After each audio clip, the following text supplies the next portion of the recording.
Në muajin tetor, në qarkun e Gjirokastrës, pranë Drejtorisë Rajonale të Shërbimit Social Shtetëror, kanë aplikuar 656 persona për të trajtuar me ndihmë ekonomike. Pas verifikimeve dhe vlerësimit të dokumentacionit, 648 individ kanë rezultuar përfitues si familje në ndihmë ekonomike.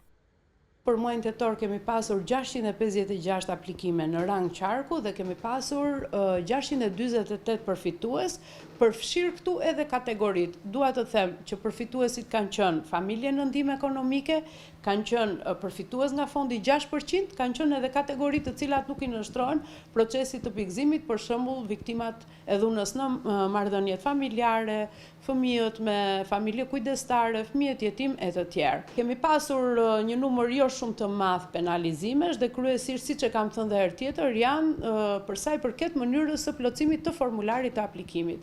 Drejtoria Rajonale e Shërbimit Social në Gjirokastër apelon për bashkëpunim me njësitë vendore dhe qytetarët që procesi aplikimeve për ndihmë ekonomike të jetë sa më i rregullt dhe gjithëpërfshirës, në mënyrë që mbështetja të shkojë tek çdo familje që ka realisht nevojë. Do ju sugjeroja qytetarëve që paraqiten pranë zyrave të ndihmës ekonomike në çdo bashki të plotësojnë me kujdes formularin e aplikimit dhe të deklarojnë sa më afër gjendjes së tyre reale.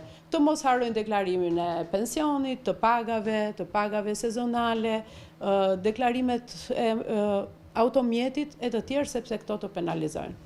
Përmes skemës të ndihmës ekonomike, institucioni synon të garantojë mbështetje të vazhdueshme për familjet më në nevojë në këtë qark.